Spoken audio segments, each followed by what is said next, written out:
Ce matin, familles proches et amis de Mamadou Moustapha Ba se sont rassemblés à l'hôpital militaire de Ouakam, espérant pouvoir procéder à la levée du corps de l'ancien ministre de l'économie et des finances. Cependant, cette étape a été suspendue à la dernière minute suite à la décision du procureur de reporter la levée du corps et d'ordonner une autopsie jugeant nécessaire d'apporter des éclaircissements sur les causes du décès. Un rebondissement qui a suscité beaucoup de réactions auprès des proches ayant fait le déplacement.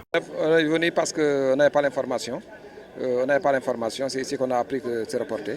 Mais ce qui est important, c'est que Moustapha, c'est quelqu'un qui était cher, qui nous est très cher en tout cas, et qui nous sera cher à vie.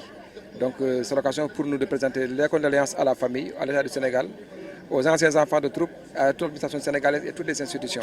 Les membres de la famille, par le biais de leur porte-parole, appellent les autorités à diligenter au plus vite cette situation afin de leur permettre de faire le deuil. Aujourd'hui, tout le Sénégal est venu ici mobilisé pour lui rendre un dernier hommage. Cet homme ne mérite pas ce traitement. Monsieur le procureur de la République, nous vous lançons un appel solennel. Nous vous respectons beaucoup. Nous voulons la paix. Nous demandons seulement ce que l'islam nous donne. Ce que la loi nous donne, c'est quoi? C'est la possibilité d'inhumer dans la dignité ce grand monsieur, ce grand homme, Mamadou Moustapha Ba. D'autres membres, en revanche, ont exprimé leurs inquiétudes quant à cette procédure et affirment être inquiets de la situation.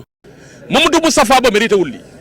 Mamadou Moustapha Ba ne mérite pas cela. Quelqu'un qui a servi le Sénégal pendant plus de 30 ans de carrière dans l'administration sénégalaise. Et puis, pour un jour comme celui-ci, on se met à le traîner de gauche à droite. Nous qui sommes ses proches, nous sommes inquiets. Nous ne savons même pas ce qui se passe, raison pour laquelle nous sommes tous inquiets.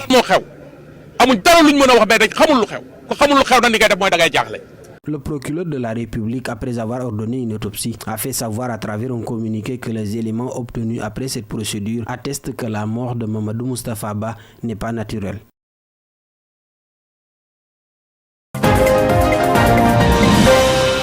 Cette triste nouvelle, vous l'avez vu, a mis toute la population du Sénégal dans un état. Et en plus, on ne doit pas nous augmenter de douleur. Aujourd'hui, l'État doit prendre toutes ses responsabilités pour qu'on puisse passer, comme je l'ai dit, aux prières, à la présentation des condoléances et que les gens sont fatigués. On est fatigués depuis une semaine. Les gens ne dorment plus, les gens ne mangent plus parce que nous sommes des croyants. Nous savons que le prophète sallallahu alayhi wa sallam a vécu, il est parti et tout être, c'est la chose la plus démocratique dans le monde. Nous tous, nous aurons ce jour, mais nous voulons que ceci, aujourd'hui, se termine pour qu'on puisse passer aux prières, à l'acceptation des condoléances.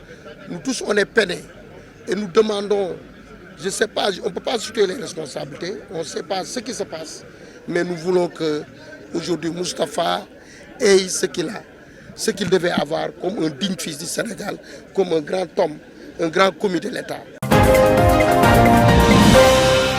On a trouvé, comme dans toutes les entreprises publiques, un état d'endettement très avancé. Ça, on l'a trouvé. Ouais, c'est à des milliards, on va dire, sans vous donner de chiffres. On attend de voir les audits parce que j'aimerais qu'on soit très factuel également, que ça s'appuie sur des données probantes avant de pouvoir nous y prononcer. Mais c'est clair qu'aujourd'hui, avec tout ce qu'on a trouvé, il n'y a pas que moi. Déjà, il y a le personnel qui n'était pas satisfait de cette gestion. Quand je vous parle d'endettement à coût de milliards, c'est parce qu'il y a eu, au niveau de la gestion, il y a beaucoup à dire. C'est la coule de source. Quand on retrouve un personnel très démotivé, ça veut dire qu'il y a un problème au niveau de la gouvernance. Alors que c'est une boîte, comme je le dis tout le temps, qui a beaucoup d'opportunités à saisir. Et donc, il y avait réellement, oui, des problèmes. Mais encore une fois, ce sont des problèmes qu'il ne faut pas occulter. On a trouvé également un climat social, on a trouvé qui est délétère. On a trouvé également aujourd'hui beaucoup de niches qui n'étaient pas explorées, où on voit que c'était laissé à l'État. Mais tout cela, c'est qu'est-ce qu'on va faire pour que les choses bougent en attendant justement de disposer des résultats des audits et puis de voir par la suite maintenant qu'est-ce qu'il y a lieu de redresser, de revoir. Mais comme je le dis encore une fois, ce pays-là, on va faire le nécessaire, on fera l'état des lieux, c'est vrai, mais c'est comment on réfléchit par rapport à notre vision qu'on a du soleil, une vision qui est basée sur comment on va repositionner le soleil pour en faire un média de référence en renforçant son rôle de service public, en diversifiant ses sources de revenus, en modernisant les infrastructures. On est aussi dans un pays où on parle de transition numérique. Est-ce que tout le monde dispose d'une tablette, d'un téléphone, de la connexion Internet? La réflexion continue. Pour l'instant, on garde le papier. On verra comment les choses vont évoluer et par la suite, on prendra les mesures et les décisions adéquates. Aujourd'hui, PASTEF, ceux qui dirigent ce pays-là, ceux qui gouvernent, c'est PASTEF, les responsables, les Sénégalais aussi de tous bords, certains qui viennent de la diaspora. Mais le Premier ministre plutôt l'a dit et l'a répété. Nous sommes ouverts à toute personne dont la moralité, surtout au niveau de la gestion des finances, n'est pas douteuse. Et c'est heureux qu'il en soit ici. Nous sommes un parti inclusif. Et je pense qu'aujourd'hui, tous les fils, les filles de ce pays qui ont quelque chose à apporter au pays, nous leur ouvrons nos bras. Le PASTEF est leur parti. Ce pays ne peut pas se construire juste avec une minorité. Ce pays ne peut pas se construire juste avec quelques personnes ou un petit groupe. Ce pays, on a besoin de tout le monde. Pour le redresser, on a besoin de tout le monde pour le développer. Et au contraire, ce qu'il ne faut pas, par contre, c'est de voir que ceux qui viennent, c'est juste pour des prébendes. Ceux qui viennent, c'est juste pour, comme on le dit, un partage de gâteaux. Et ce ne sera pas le cas, parce que je connais, je pense, le président de la République et le Premier ministre assez au niveau de leur conscience, au niveau de leur courage pour dire stop quand c'est nécessaire. Et donc aujourd'hui, encore une fois, oui, ce pays va se redresser et ça sera le cas avec l'ensemble et l'apport de tous les Sénégalais. ñi jàpp ci Pastef mooy ñi jàppale suñu bopp mooy ñi jàppale commune bi kon nañ ci jàpp ñi ma àndal man Cheikhou Thial pare nañ pour ñu liggéey. Avec mes partisans, nous avons décidé de rejoindre PASTEF. Nous sommes convaincus que c'est le meilleur choix pour apporter des solutions aux difficultés auxquelles les populations sont confrontées. Nous vous assurons d'une victoire nette de PASTEF dans la commune de Mbao.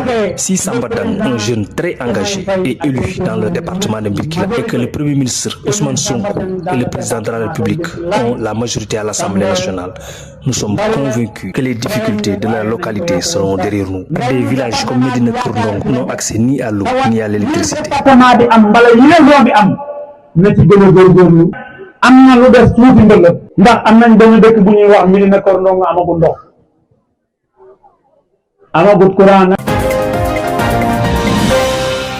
J'appelle la jeunesse, plus particulièrement, parce que nous sommes très nombreux ici à Keur Massar. Si nous formons un seul bloc et que nous unissons nos forces, nous pouvons arriver à notre fin. Keur Massar manque d'infrastructures, Keur Massar manque de sécurité, Keur Massar manque d'hôpitaux. Keur Massar, dans l'ensemble, c'est une coquille vide. Ça manque de tout. Et c'est la raison pour laquelle qui nous a poussés à nous engager politiquement afin de défendre notre localité. Il est l'heure de changer la donne à l'hémicycle. Plus de querelles, plus d'insultes, plus des choses qu'on avait l'habitude de voir à l'hémicycle. On doit transformer les disputes en kham-kham. Comme j'avais l'habitude de dire, nous sommes khéhi, kham-kham. Parce qu'il dit Assemblée nationale, dit pensée saine. Qui dit Assemblée nationale, dit connaissance. Mais si tous ces éléments-là ne sont pas réunis, comment peut-on représenter une localité comme Keur Massar qui englobe 6 communes? Je déplore avec la dernière énergie les images que nous voyons à travers la télé. Je pense que l'espace politique ne mérite pas ce que l'on est en train de vivre et ce que l'on est en train de voir. Des coupes-coupes, des couteaux et des armes à feu doivent être bannis dans l'espace politique. Et je déplore jusqu'à la dernière énergie ces actes que nous sommes en train de voir. Nous nous inscrivons dans la logique de la paix. Inspiré et motivé par quelques success stories dans le domaine de l'agriculture à l'échelle régionale, de plus en plus de jeunes demeurent convaincus que face au chômage endémique, la bouée de sauvetage reste le retour à la terre. Sauf que le défi majeur reste l'accès à une terre fertile. Chez nous, la terre appartient à papa. Comme l'on dit, c'est le droit de la hache. C'est le papa à qui appartient la terre. Tant que le père est là, le jeune n'a pas de terre. Nous héritons les terres de nos papas. Pour accroître le taux d'accès des jeunes à la terre et promouvoir l'entrepreneuriat agricole, La question du foncier a fait objet d'un forum communautaire à Vélingara sur initiative du projet Tiers Sud Bédaré. On va commencer d'abord par les PES, le plan d'occupation de façon de sol, les PDC et les manuels fonciers. À l'issue de la mise en œuvre de ces activités-là, quand même, ils ont mené d'autres activités ayant trait quand même à l'entrepreneuriat des jeunes.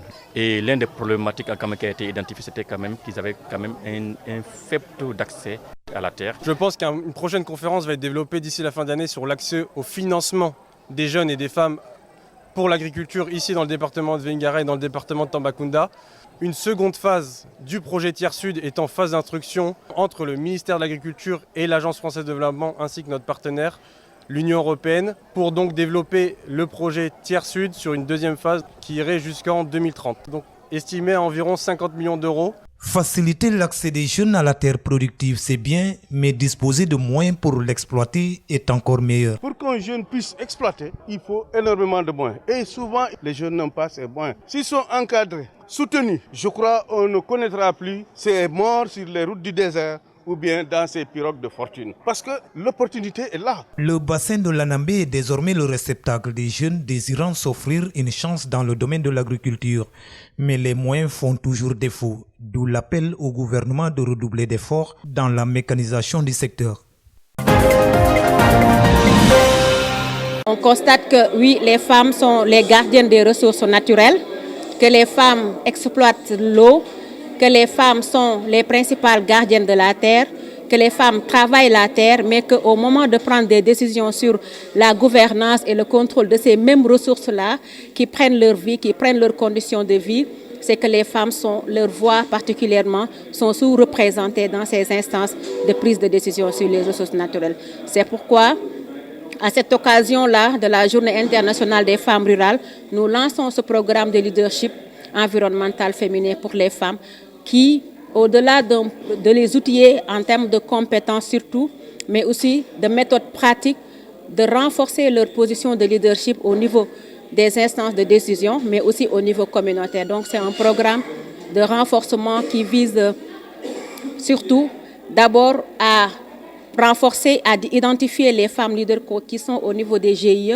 des GPF qu'on appuie, mais aussi surtout à établir, concevoir un programme adapté à leurs défis et qui vise à renforcer leur pouvoir d'influence dans ces prises de décision afin que ces femmes-là se positionnent en tant que leaders actives, mais une fois qu'elles accèdent aux instances de décision, qu'elles prennent leur place et qu'elles portent la voix et les préoccupations des femmes dans ces instances de gouvernance. Aujourd'hui, on joue un championnat qui est là. En fin de partie, soit vainqueur, vaincu ou bien un point. On a 3 points. Quelle que soit la situation, pour moi c'est une belle victoire. Quand tu regardes un peu l'entame du match, ça a été possible. Contrairement à Dakar Sacré-Cœur où on a été vraiment dans le tempo. Donc, quand on prend ce point-là, moi je dis qu'aujourd'hui on a été beaucoup gêné par cette équipe de la Linguère qui nous a gênés sur le plan d'abord athlétique et aussi sur le plan du jeu. Parce qu'il ne faut pas oublier qu'ils ont très, très bien joué. Moi, je les ai observés dimanche passé contre Giraffe, mais je dis aujourd'hui, cette Linguère que j'ai vue, c'est différent que la Linguère que j'ai regardée à domicile contre le Giraffe à Louga. C'est le championnat qui est comme ça veut dire qu'il y a un nivellement de valeur. Les entraîneurs travaillent, les équipes aussi travaillent, sont en train de faire beaucoup de moyens pour mettre en place une bonne équipe, prendre 3 points, on se réjouit et on se félicite et on s'encourage, je pense, pour le reste.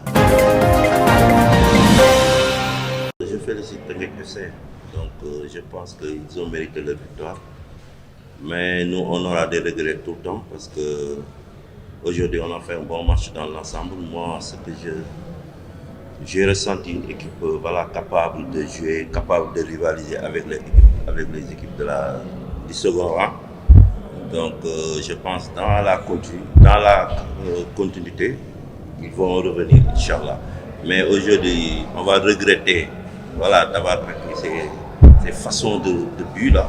Donc maintenant, il faut continuer à travailler. Je pense qu'ils ont fait une bonne première période, une très bonne première période du mois.